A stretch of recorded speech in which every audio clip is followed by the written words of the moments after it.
Hello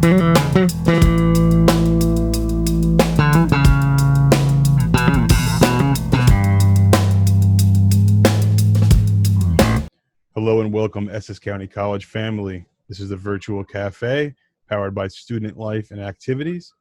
Today's episode is number 33. The next generation depends upon your success. Now, at one point, I was the next generation, and just recently, you were the next generation. But believe it or not, there is even another generation coming up right behind you very fast. And a lot of the choices and actions that you take today will directly impact their success. Today we have with us our very, very special guest, as always, every week, Dr. Spellman. Doc, we hope you're staying cool on this dark and stormy day. How are you today?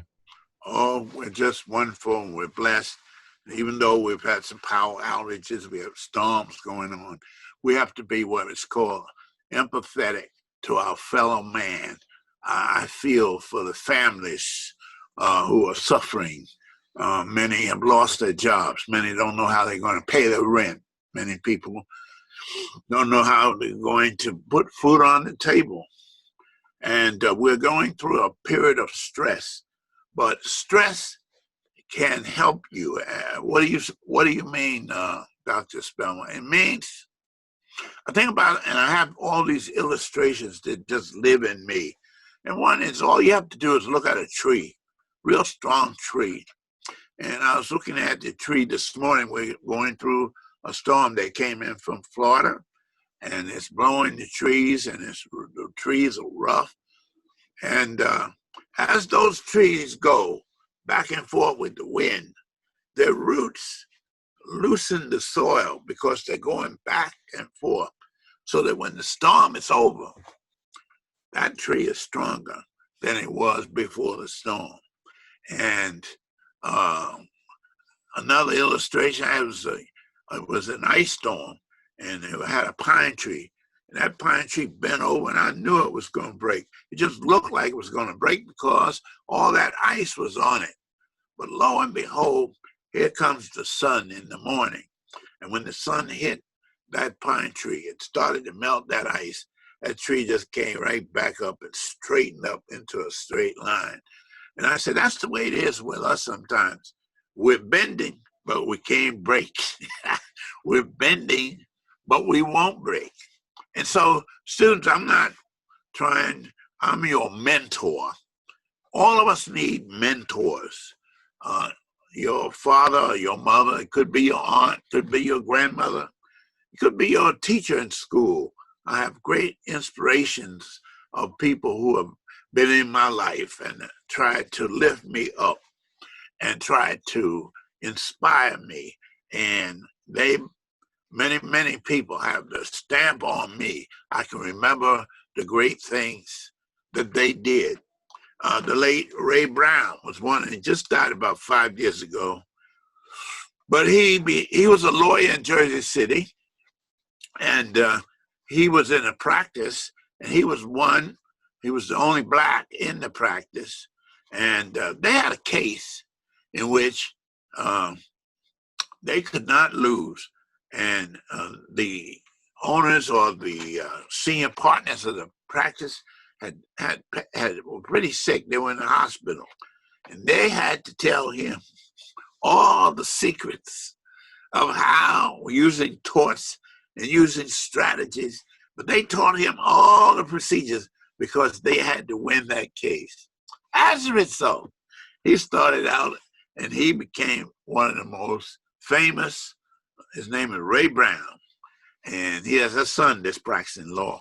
But he became one of the great lawyers of New Jersey. And he would spend his afternoons and his weekends instead of looking at the football game. And this is what I love about my memory of him so much. Instead of him going, and he made a lot of money, he could have been a lot of places. But he used to go around to the jails, and he would, where the young fellas couldn't afford an attorney, he would look at, what do you have on him here? Oh, this is nothing. What do you mean? You don't have. Next thing you know, they were released.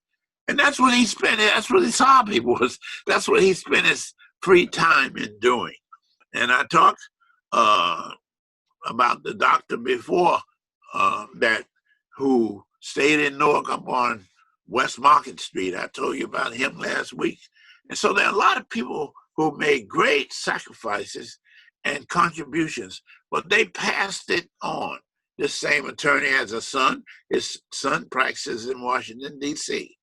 So let's get going here, Joe, because I have a lot that I want students to know. Remember, I'm just your mentor. I don't know everything, but I know something. And I know something that can help you. I want to talk this morning about a subject we call the next generation is depending on you. I want you to know how important you are. I want you to know how important your responsibility is to the people who follow you. And so somebody, and just think about it, whose life may be going in the wrong direction because of you and what you pass on, they will be very successful. It's what I call a mentor's advice. Many people will mentor you.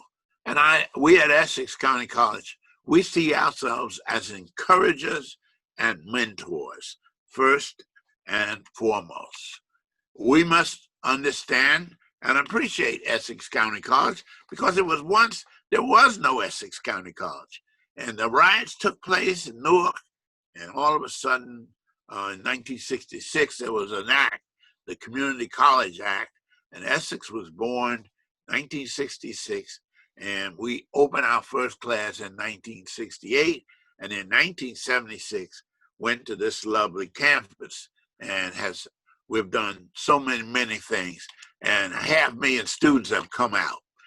It's a great opportunity center, and I want you to know that it competes with any institution around, but it's dedicated to your success. That's our motto, student success, a place where you can discover new and exciting things about yourself. And we have a 50-year record, 500,000 graduates to prove it. So we come to you this morning, a little review. There's no such thing as good luck. I told you this last week. I would come from my grandfather was a preacher. He said, it's all good God. But then he added, he said, it's hard work, it's sound judgment, and it's the tenacity to continue despite hardships and obstacles. That's what you have to do. Keep on moving. And you are a leader. You probably don't see yourself as we see you because we see your potential sometimes before you do. I can pick out a talented student. I can pick them out. It's one of my great things I love to do is to identify talent, identify gifts. And all of us are born with gifts and talents and abilities, and we're leaders. People watch us. People imitate us. People use us as role models. People use us as examples that we can think about. So a mentor, you have one here, but you have many.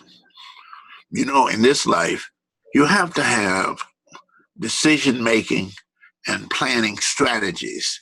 That's what succeeds. On the battlefield, if you're a general, if you're a colonel, or if you're a company commander, you have strategies of battle that you must implement. You just don't go out crass. And the most powerful person, even the Bible says, the race does not always go to the swift, but he that endures. So endurance in a race, particularly a marathon race, you know, is very important. Some people start out, but they give up. So it is with these three fighters. And I love just to use them. You may not, as I said before, be familiar with Sugar Ray Robinson, but Mike Tyson was the heavyweight champion of the world, and Sugar Ray Robinson was the middleweight champion of the world, and Muhammad Ali, of course, was the heavyweight champion of the world. Tyson would hit you hard. I'm telling you, he had a power to his punch that you just didn't want to get near. You could play with that left and his left hook, but that right, I'm telling you, if you ran into that, that was it. That was his strength, and you always knew what to look out for when it came to fighting. Mike Tyson. Sugar Ray Robinson had speed. He had great physical uh, grasp of things. And as a youngster, his mother went to my grandfather's church. So I got a chance to talk to him, speak with him many times. But computers have shown since his sickness and death was that his left hook was faster. His left jab, was faster than any of the other fighters. They can do it by measuring the computer screen and, of course, the speed. So he had power in speed. And some things you do succeed on when you do them quickly. But Muhammad Ali, he was what I call the strategic fighter. He was the one who had a strategic plan to winning. And he would go into the ring, and he had a style of backing up. And if you get a chance to look at some YouTubes of Muhammad Ali, you'll see this pattern. You look at his fights. Around the first to about the fifth round, he would dance, and he would back up, and he would lower his hands as they are down, just almost invite you to try to hit him. And you would become so annoyed many times, he would talk to his opponent. Well, you can't do anything, and they get so mad. And he would dance back and dance back. But every time he would dance back, he would throw a left jab or a punch to a specific point. And sometimes it's the right eye or the left eye or something.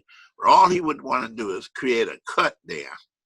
And then he'd keep hitting that. And then about the seventh, eighth round, when you got so mad and you got weak and you got tired, he would close in with speed and accuracy and precision like no one else. And so what we've got to do is learn how to develop our own style as students. Remember, I told you, you're a student for life. You're learning new things. You learn how to do things better than you did before. And just because, and I said it previously, just because that tree goes through a storm doesn't mean it's not growing, because every storm, that wind comes, and we had a storm yesterday, but the roots go deeper, and when the storm is over, the tree is stronger.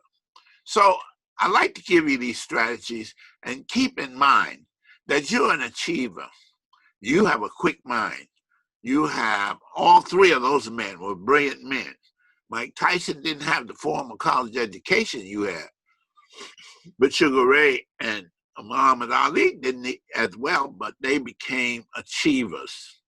They became people with a philosophy of life. And Muhammad Ali helped many, many more people, even though he had Parkinson's toward the end of his life, but he would show up, and he had a sense of humor, and he maintained his life forever. So you need to know who you are, and I keep saying that. Know, view yourself. How do people see you? What is the picture of you 10, 25 years from now? And what are your strengths, and what are your weaknesses? Are you a morning person? Are you an evening person? What part of the day is the most productive for you? And you start developing things about yourself. If you have to study sometime, I don't eat big meals before a sermon or before a presentation or even a class. And then what is your code of ethics? We have examples on television, which I won't go into, but they live by any rule that wins, no matter what they have to do to crush someone. No sensitivity about the person at all. All they want to do is win and cheat to win. Well, are you a person like that, or do you have principles? Some things I would rather lose than to do that violated my code of ethics. So what is your standard? And as a college student, as a college educated student, you have a standard of living. You have a qualitative side of life that you're living now. We want to improve that at Essex County College. We want to lift you up. We may not put dollars in your pocket, but it'll end up being dollars when you learn who you are and how you can perfect and bring into excellence so many things.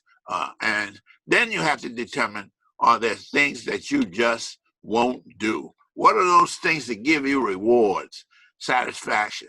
I mean, don't you want to help somebody other than yourself? Don't you want to help someone even other than your whole family? So at Essex, we try to teach our students, and over the year, this 50-year period, students have come back. They have contributed. They have become, because not the mathematics and philosophy and the history that they learned, but because they learned how to care about people. They learned, even as that old saying, sour lemons and water can make into lemonade. So I'm reiterating a couple of points we made last week. You have to have that thirst for learning.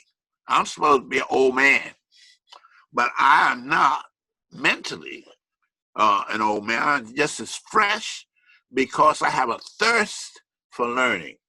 And one of the things about even earning a PhD is you find out how little you know compared to what there is to know.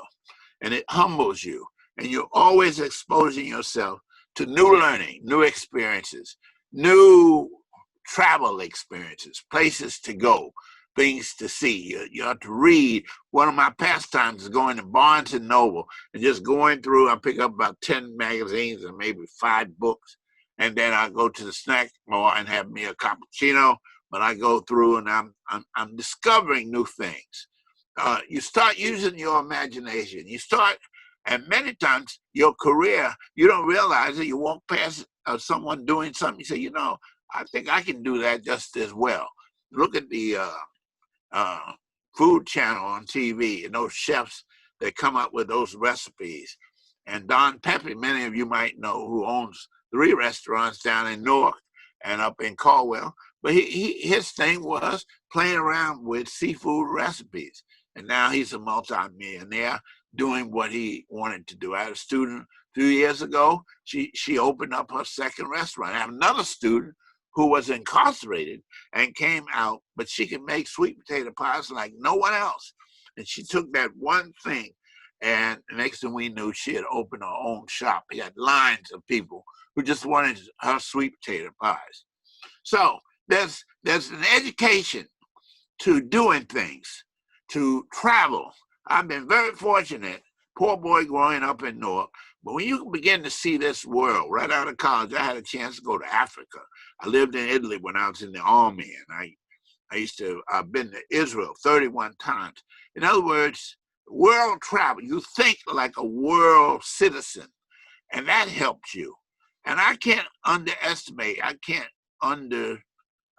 present this, how the YouTube, the how-tos, or if you want to know anything about a subject, and that's what I want to get to, because next week's presentation, Joe, I want to deal with the power of online learning. That's our subject for next week, the power of online learning. I'm telling you things. I can go to YouTube, I can go to some of the other channels and hear speeches and look up people, find out about them as rapidly as I can. So I invite you to go to, it used to be, I hope we get back to that, going to all these shows at the Javits Center. That's in New York. Take the path, go over there, or you go over to the bus terminal. Not too far from there, have a bus goes right to the Javits Center. They have the car show. You may never seen a Rolls Royce, but you can see a Rolls Royce there. You can see every car in the book, and you can see, go to the boat show. And I had a person think one time that I was a king, and my friend told the salesman in the boat show, this big yacht, said, you know, he could buy 3 or 4 of those. The man was running around giving me coffee and all kinds of donuts and everything, because people came from all over the world to that boat show. And then there's a computer show. You need to know what's new in computers. And one of the points I'm getting ready to make in your academic development, you need to get what is called Grammarly. And I talked last week about making decisions. People admire you when they see you make good decisions. And one of the first things you should do is write out the particulars. What are the things that perfect you? And then you research the possibilities. You shouldn't buy a refrigerator, or you shouldn't buy a microwave, or you shouldn't even buy a computer without first researching what are the best. And you start with best computers, best microwaves, best, and then Consumer Reports gives a rating of those things. And if you got anything that's not 4 or 5, you shouldn't buy it. So these are things, you research it. You look at the pros, you look at the cons. Some things is better to pay cash than to payments. You look at the possible problems. That's the key, the roadblocks. What are the things or the obstacles? And what are those costs? And there's costs that have more to do sometimes with money and time. It's time and also your health. I have a friend who had a job and he made $1,500 a night in construction. But the machine he did shook him up so that he had to retire because his back. So you have to weigh those things. $1,500 a night, that's a good job.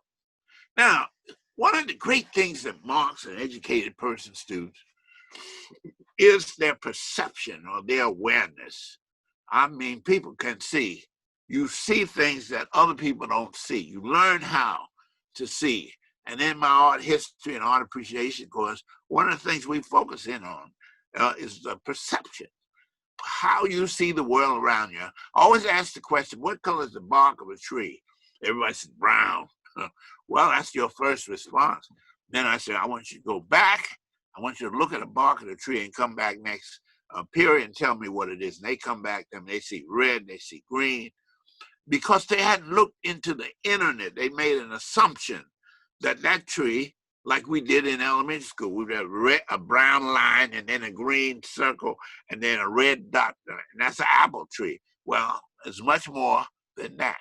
So what we want you to do is to be perceptive. Learn how to see things around you, knowing how things are around you. And one of my greatest learning experiences, students, was I went up to the Essex County College Police Academy. And I went up there to really teach a class, but I got a chance to go into the room where they would detect weapons, and they had films, and you had to go through. So the first thing I did, and I saw, was they had a guy run through the room, and he just ran through.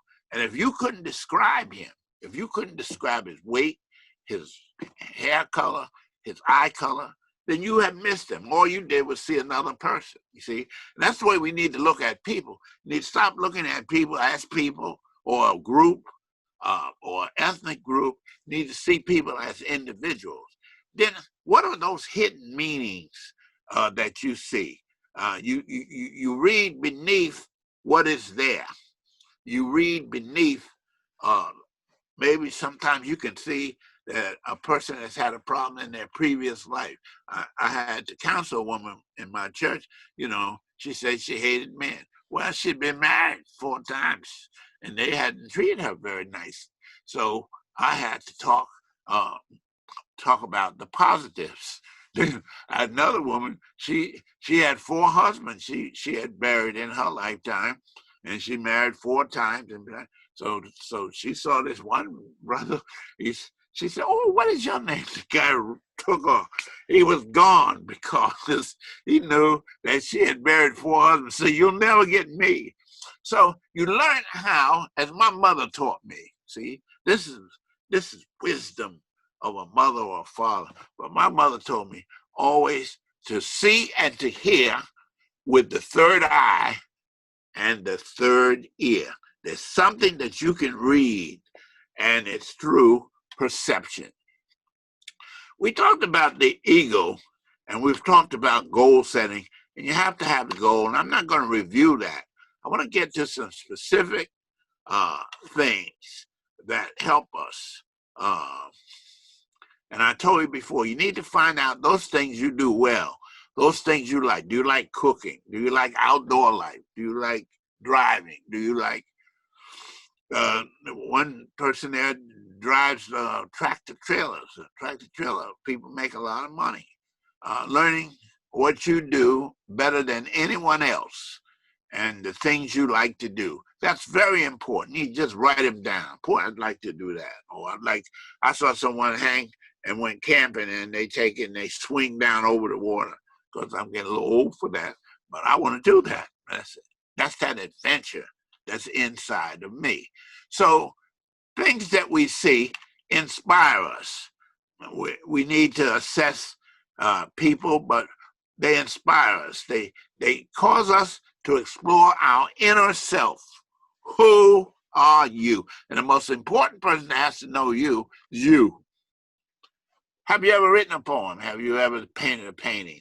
Do you have a camera? If you don't have a camera, and I'm going to talk about that in a minute, but you need to get a camera, and the camera's in your phone.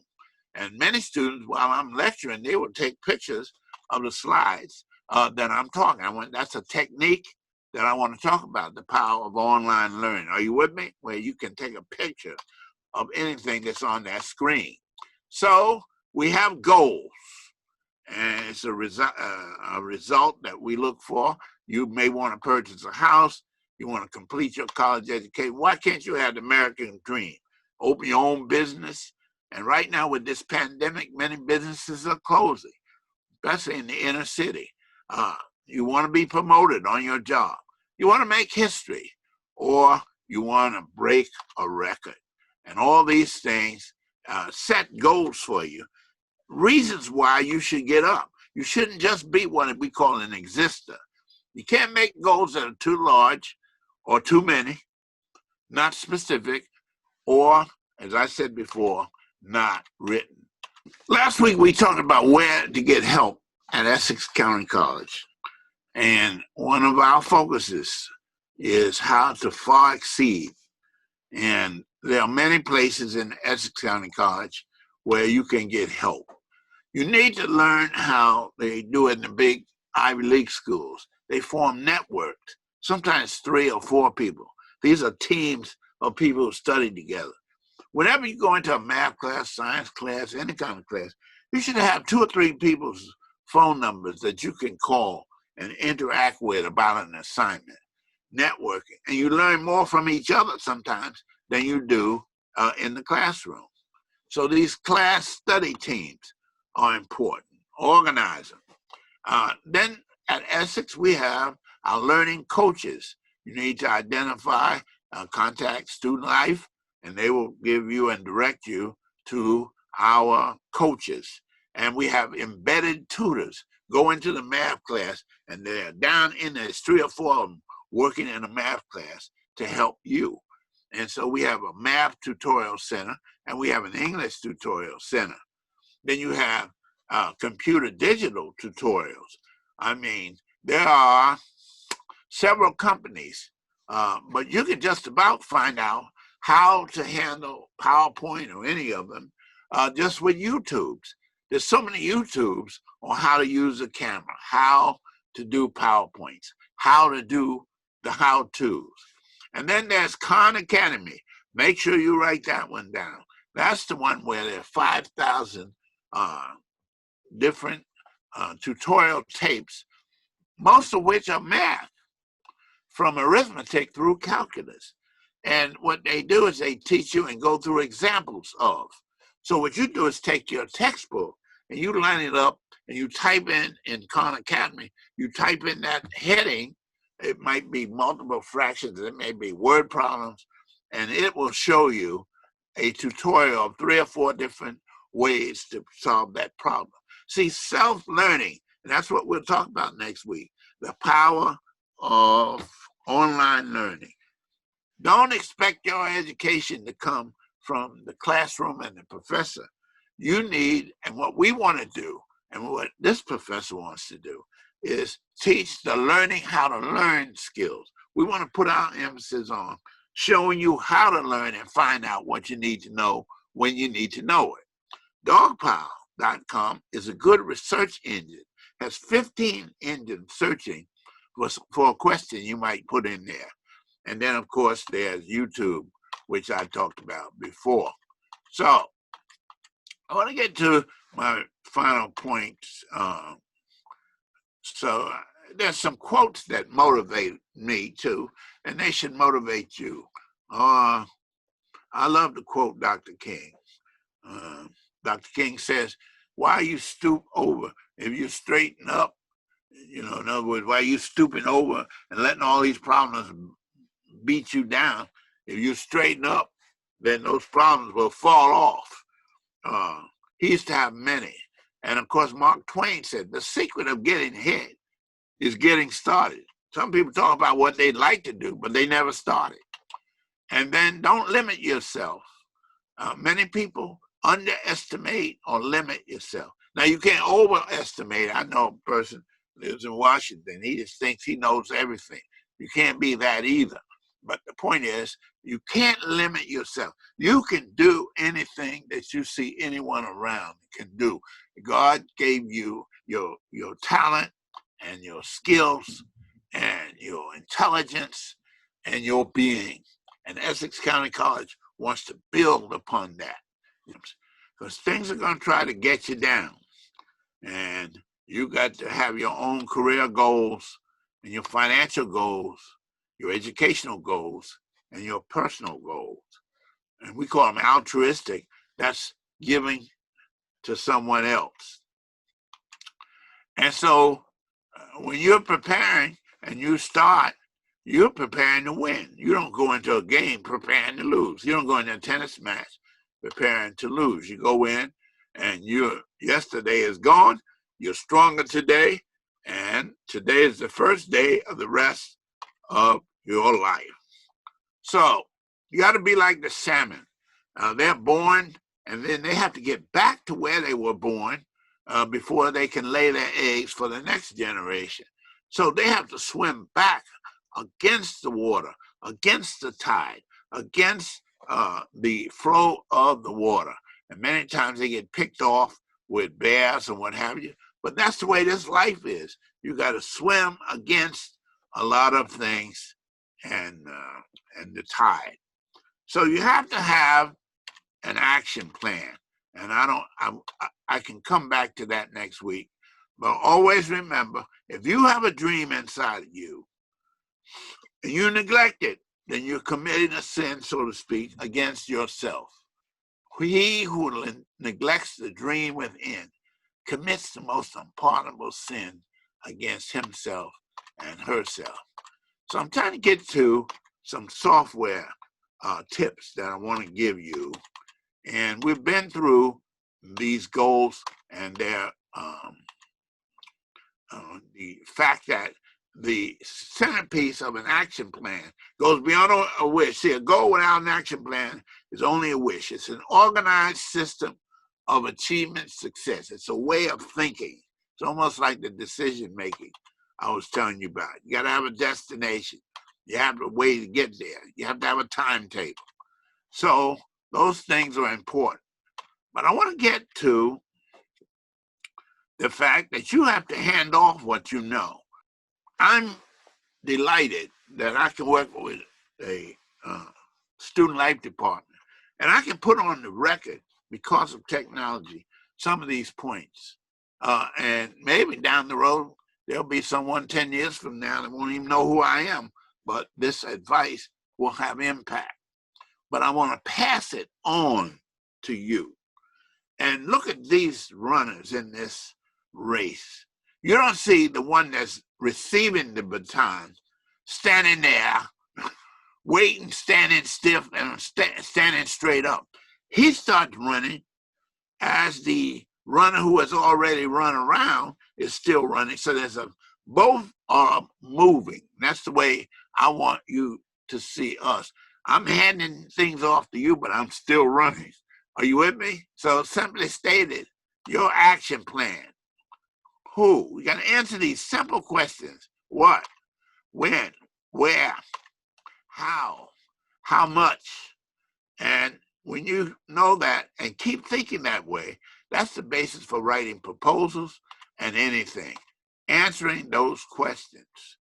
And of course, your action plan has to have a statement of the goal, the action steps. But even more important, I would put the timetable before the action steps. When are you going to finish? And then work backwards. What is your priority? And what are the obstacles? And how will you know that you have all the things you need to keep going? So you want to remove those obstacles. What blocks you? What prevents you? What hinders you? What's your barrier? What is your hurdle that you have to go over? What is the stumbling block you have to face? What is the objection, obstruction the impediment, the hindrance, the drawback, all these things that we're faced. And right now, students, your generation, our generation, right now, we're facing some challenges that never have hit this earth the way it has. We're up against it. People are losing their jobs. People that they are losing their ability to pay their rent, their layoff, unemployment. I'm telling you, we're in trouble. And I told you before, I showed you this chart. And if you recall over here, I'm talking about reading, writing, but notice when we get into number 5, computer keyboarding, Microsoft Word, Microsoft Excel, and Microsoft PowerPoint. Very, very important. Microsoft Office is perhaps one of the greatest academic tools. It's a tool. It's not going to tell you how to spell, but it's certainly going to help you in your spelling, in your design. And there are 3 basic programs in Microsoft Office that you must master. One is Microsoft Word, 2, Microsoft Excel, and 3, Microsoft PowerPoint. There are others, but we call them Office, and that's the basis that you see what I'm doing right now. I'm using PowerPoint and my voice, and we're recording it. Fantastic. But one of the most important things is learning how to do what we call keyboarding. Don't learn it the wrong way. I don't know if you've heard this expression, but if you learn how to do something the wrong way, it's very hard to unteach someone to do it the right way. So if you do what we used to do, and I know some good what we call hunt and peck typists. They can take 2 fingers and they can go real fast. But the key is to learn, and this is something you have to do. I'm sorry. You have to learn what we call keyboarding. You have to master reaching the keys from what we call the home position, which is this one, A, S, D, F, and then these. And then you reach the other keys because you're reaching from what we call the home position, that J, K, L, and then the sign for colon. So there are a lot of programs. You can go to Staples and get what we call Mavis Bacon's typing tutor. It costs $19, I think. And teach yourself how to keyboard. Because the key is when you're writing, and I do a lot of writing, you have to be moving your hands, but your mind is putting what you're thinking on paper. Another thing I'm going to show you next week, but speaking into the computer and the words come up. I don't know if you know about that, but that's the program's been around five years now, and they've perfected it. And I can dictate. I can stand up here and dictate into a microphone. I can have a microphone in my pocket, a recorder, and then come back, plug it into the computer, and everything I recorded outside in the backyard will come up on the computer written. See, I'll talk about that next week. These are tools, and this is another must that you must master, and it's kind of new, but I love it. And I've heard students at Essex tell me they can't do without it. It's called Grammarly, and it just doesn't check your spelling. What it does is it will suggest another word or suggest another phrase. But as it does that in your writing, you become a better writer. And that's what you want to do. You want people to judge you on your appearance, on your spoken word, on your writing. You really do. And I received a report. A guy told me he was some big university person, and it was half literate. In other words, it didn't show what he said he was. See, so my point is that this program, which is free, and I can think you can pay for, but it's called Grammarly. Make sure this is on your computer, that you're always subjecting what you write to this.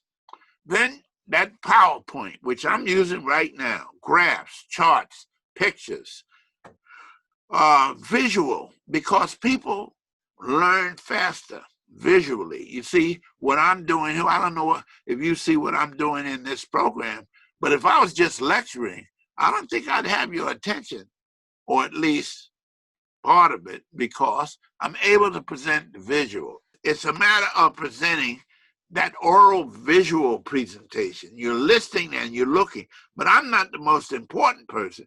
My voice is important. Outlining notes, the PowerPoint allows us to bring in films, to bring in all kinds of files, visual formats, and digital film you can bring into PowerPoint. And then you combine that with graphic design, because the way something looks on the screen is very important as to you continuing to look at it. So I want to end at this time. We just started, but I want to talk next week not only about our computer skills, but the subject will be the power of online learning. Now is the time. And students, I hate to say it, we will not go back. I'm saying this, as the old professor here. We will never go back to the way we had it before, just class, and you come to class, and you come to a lecture, and what have you. You got to know this technology. You have to own a computer. That's part of your functioning, your banking, your savings, your learning, your finding out, keeping a calendar. It's so dependent upon your computer. And the first computer, most of you are carrying a computer. You carry your phone. That's tremendous. And of course, you can go and Zoom meetings and everything right on the phone. But you got to have that determination to keep going, to keep climbing, and to keep moving. So I want to thank you, Joe, for another opportunity to talk to Essex County College students, and hope that I can give some practical advice on how to far exceed at Essex County College. Thank you so much for another awesome presentation. Students, I hope you took that all in at home. I want to remind you to take advantage of all the resources available to you from Essex County College, whether that's reaching out to a professor, whether that's tutoring, whether that's getting any type of assistance that you need. Do not be afraid. All of these resources that we have for you with Dr. Spellman are available on YouTube. They will be there forever for you. Feel free to watch as many times as you need to. Remember, the next generation is depending on your success. I hate to put that pressure on you, but don't forget to have fun while you're doing it, okay? When you're moving forward and you're trying to achieve your dreams and you're putting your action plans on paper, remember to have a little fun while you're doing it. We hope that you and your family are staying well and cool during this time. We will catch you on the next virtual cafe. Until then, take care.